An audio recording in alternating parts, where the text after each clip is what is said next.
This podcast is brought to you by Contessa Digital.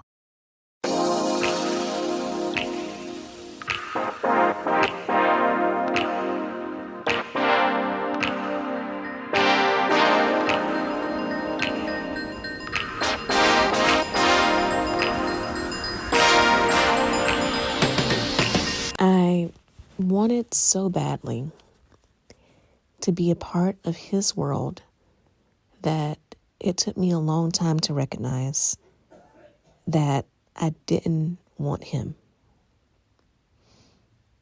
Hey, love. Welcome to the Confidently Cherished podcast. And if I sound tired while recording this, it is because I am. My assistant, Jave, is an angel because I will be getting this episode to her late because I did not know what I wanted to talk to you about. And then, of course, it was in my sleep that I woke up realizing that there's a story that I've never shared with you before. And I feel like it's time that we talk about it. So this is a story about loneliness and why, even though we hate it so much, it is beyond necessary. The story begins several years ago. I was in a transition period of my life. So I had started a new job, was living in a new city. I was away from, what was familiar to me, away from friends that I had grown up with, all of that. And I was just determined, right, to make it work, to prove that I could thrive and be happy and, that even though I was in a situation where I had not really lost friends, but, lost access to them because of moving and all that, one monkey don't stop the show, right? That I was still going to be good, even being away from what was familiar. So it was in that context that I had one or two friends in that area, and I was out with them one night when I met this guy, and I really should come up with fake names before I start recording episodes. We're going to call him Dan. So I met Dan, and in an instant, a possible future with him flashed before my eyes. And I want you to understand this because this was the situation in which I met him. Our first conversation, I could already tell that we came from two completely different worlds, right? And I could already see from the first conversation how some of our differences were going to create some red flags in our relationship. But at the same time, there was just something about Dan. Yes, he was very good looking, but also he was just very charismatic, just great personality. And again, remember, I had just been put in a position where, I was in a new town and I didn't know a lot of people. I was with, one of the two friends that I had in that town. And meanwhile, the night that I met Dan, he was surrounded by a whole bunch of friends. And he was outgoing. They were just as outgoing as he was. When we talked, he had, these stories that he was telling me about his family. And as he and I started to date, I got to meet his family, his friends. It was always just this constant stream of people coming through, right? And it was so easy to get caught up in that because, again, he was charming, his friends were charming, and, his family members were charming. It was just easy to get swept up into that during a time where I had started to feel lonely, and I should have leaned into that loneliness. But I didn't want to do that. I wanted this world. I wanted this world where I had gone from having no social life to suddenly being swept up into someone else's life and having all of that taken care of for me, right? I had a boyfriend, so, that was part of my social calendar there, that he and I went on dates, and then his friends or family were always having, events, little things that they were doing. Plus, he had female friends or, his male friends had girlfriends and I was meeting them. Suddenly I had this big, fulfilling, rich social life.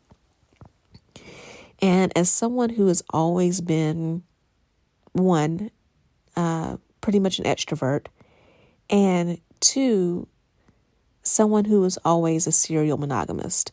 So I would get in relationships with men, and pretty much as soon as I got out of one relationship with a man, I was into another, like a day or two later, because I just did not like being single and alone. So this situation was the perfect setup for me.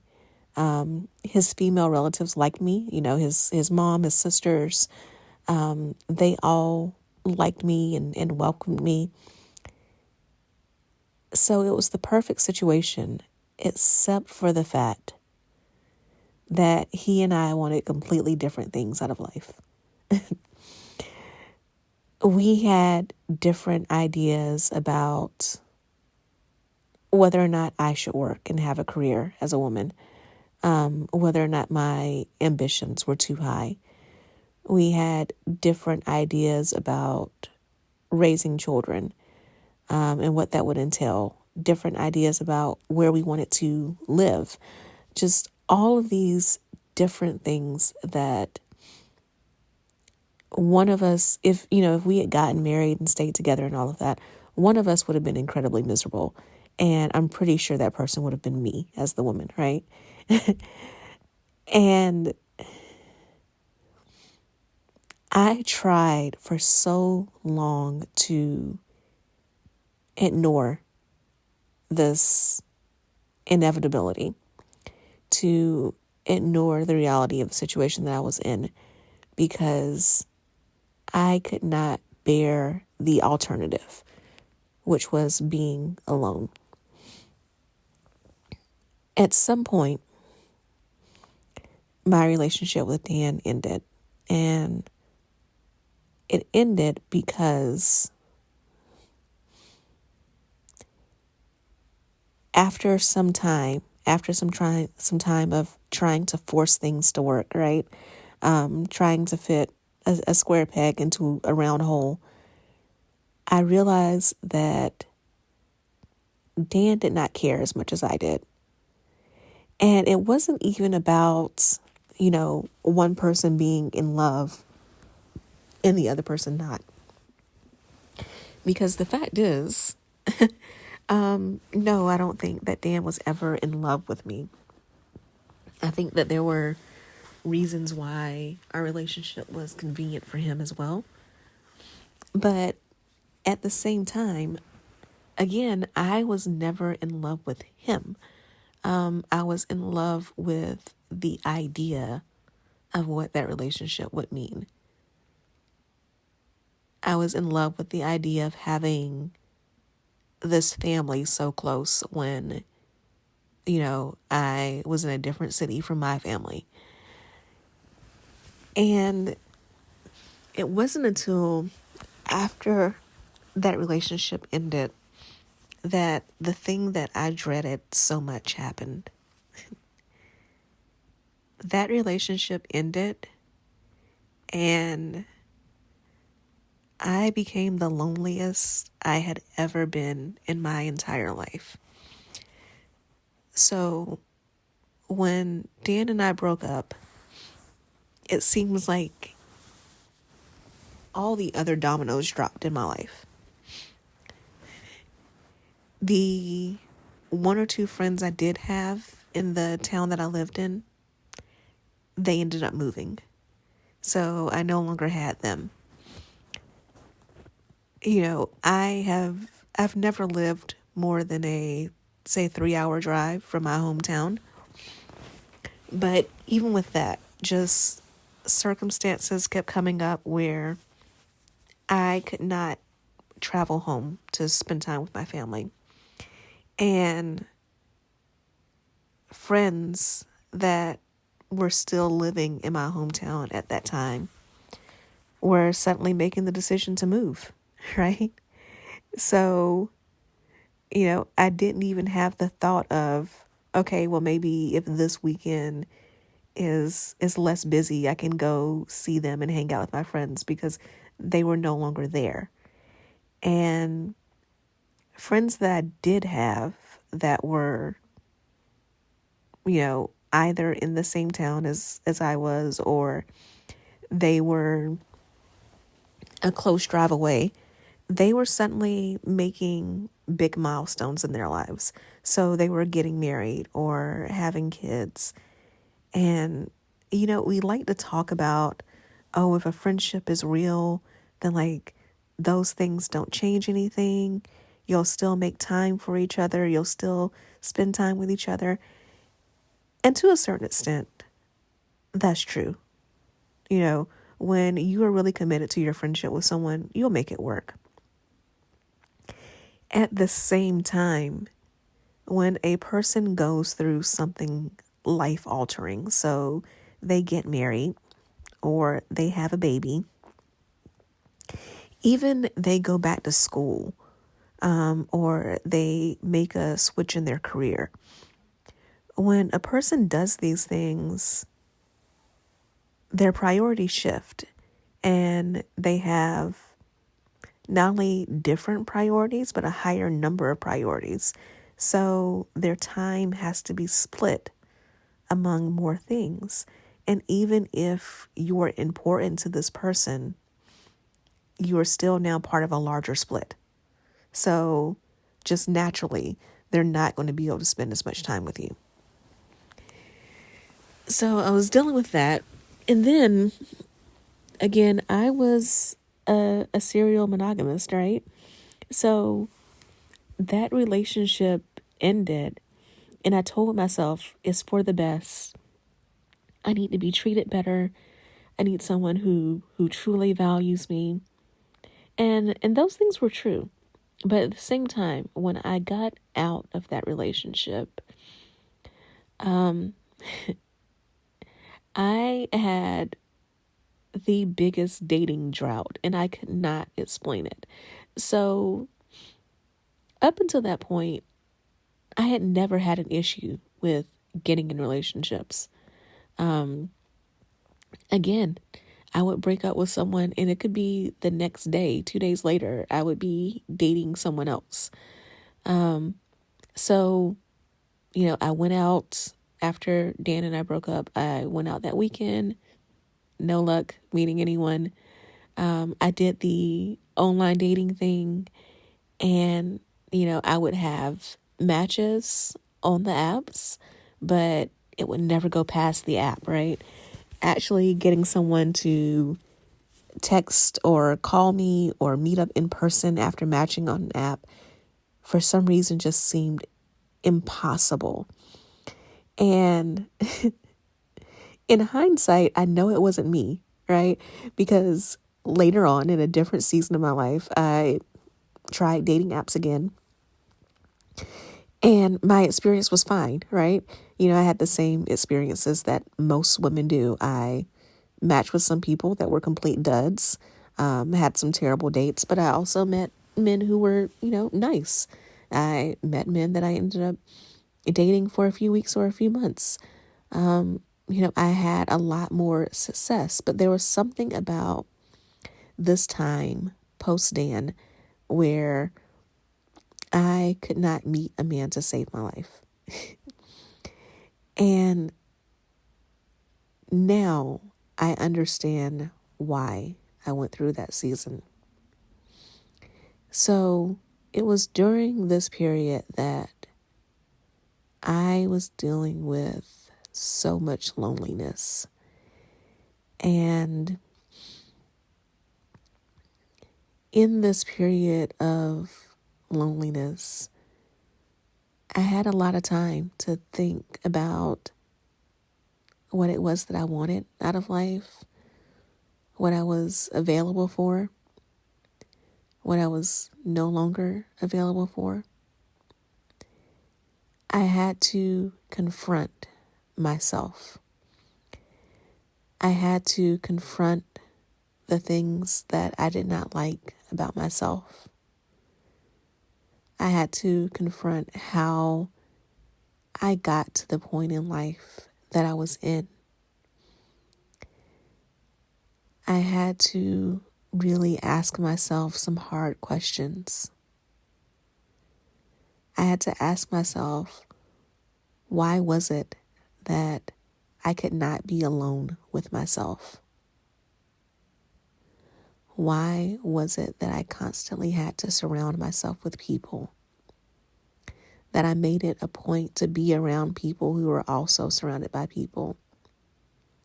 That I could have all the conversations in the world with strangers, but if a relationship got too deep, I suddenly wanted out.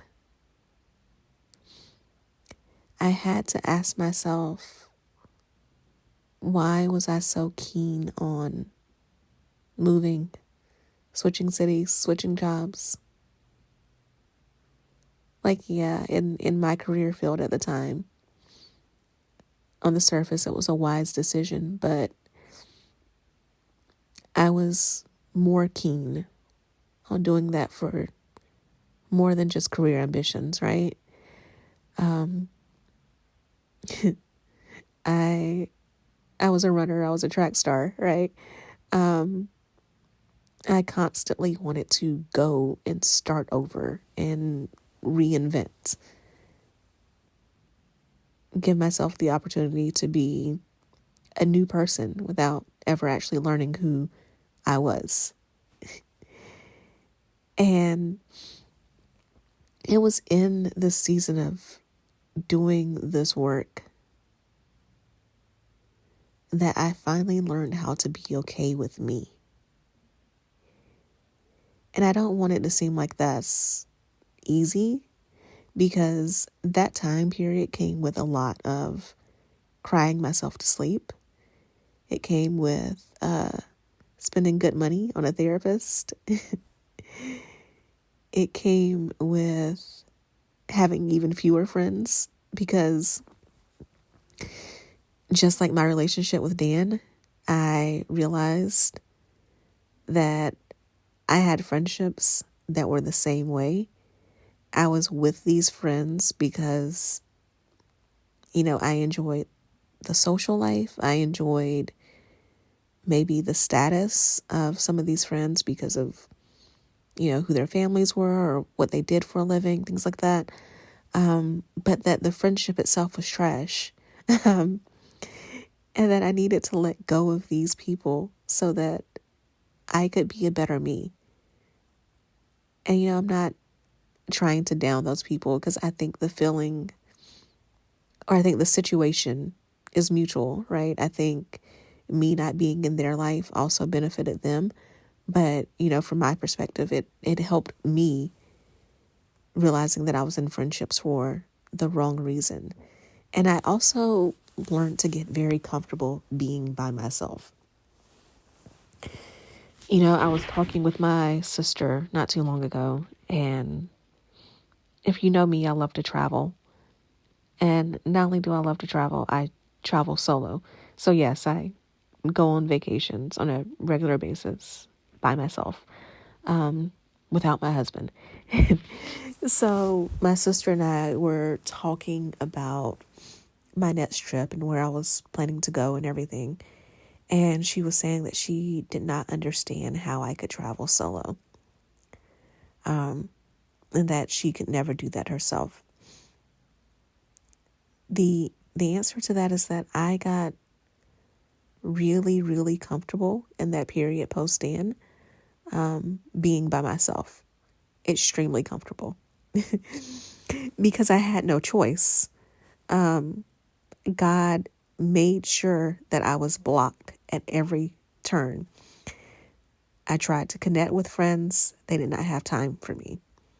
I tried to connect with family, and I know my family loves me. I come from a very close-knit family, but they had things going on themselves during that time. I tried to connect with men, and again, I was not getting matches on the dating apps. I was striking out with meeting men in person. It was just not going my way. So at some point, I just accepted, like, okay, my social life is screwed, and I'm just gonna have to get comfortable being by myself right now. And that's what I did. Again, with a lot of crying and with a lot of therapy.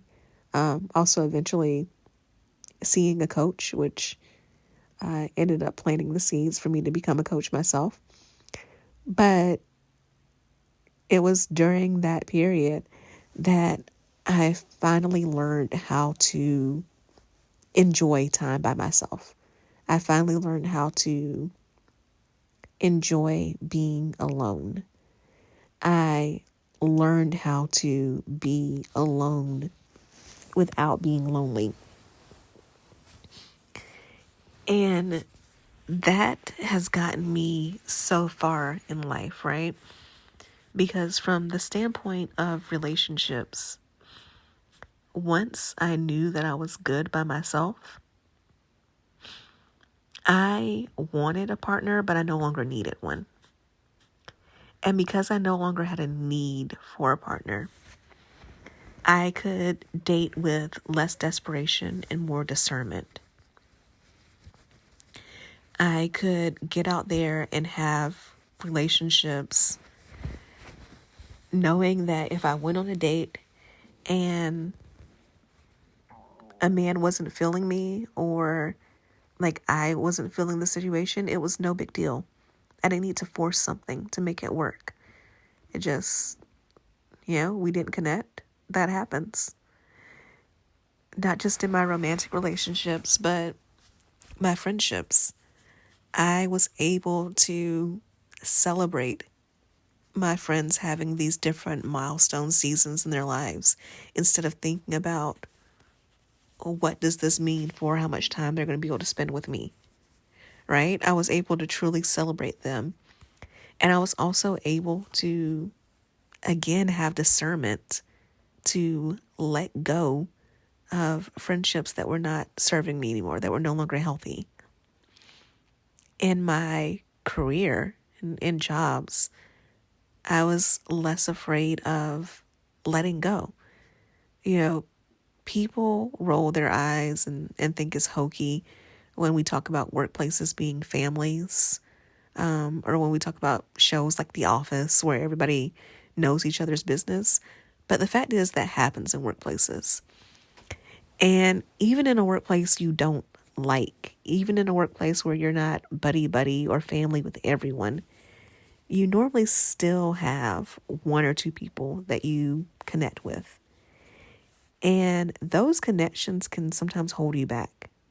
make you fearful of moving on to the next thing, the next city, the next opportunity, because you don't want to leave that one person you do like at the job behind. And going through my season of loneliness taught me that, yes, if new opportunities came up, I would miss certain people and I would do whatever I could to stay in contact with them. But I didn't need to feel like that was the end all be all. I knew I could go to another place and be just fine. So I say all this to you because some of you may be going through a period of loneliness right now. You may have been forced to reevaluate your relationships. You may have been forced to confront yourself, to truly see what it is that you like and love about yourself, and to also have a mirror held up to the things you don't like. And I want you to know that this may be a season of pruning for you. This may be a season in your life in which you are being pruned, having the unnecessary things cut away so that you can finally learn what is needed, what is essential in your life. You may be in a season of forced isolation so that when you meet the right partner for you, you truly appreciate partnership and community. You may be going through this season because this is exactly what you asked for. It may not seem like it, but if you are asking for a loving, healthy relationship, you are asking to find your soulmate partner, the fact is, you may not be ready for that partner yet. There may be things about yourself that you still need to work on. And right now your prayer is getting answered because you're being put in a situation where you can work on those things, where you're being forced to work on those things. And it is only by going through this season that you will be ready to meet that partner who's meant to come into your life. So if you can relate to this, if you've ever had a season of loneliness, or if you're in it now, I'd love to hear about that from you. You can connect with me on social media. I'm at Keshia Rice on TikTok, Instagram, and YouTube. And also about last week's episode, the Ask Keshia episode, I want to thank you guys. Since then, I have gotten a few questions, and I will be covering those on future podcast episodes. So, thank you.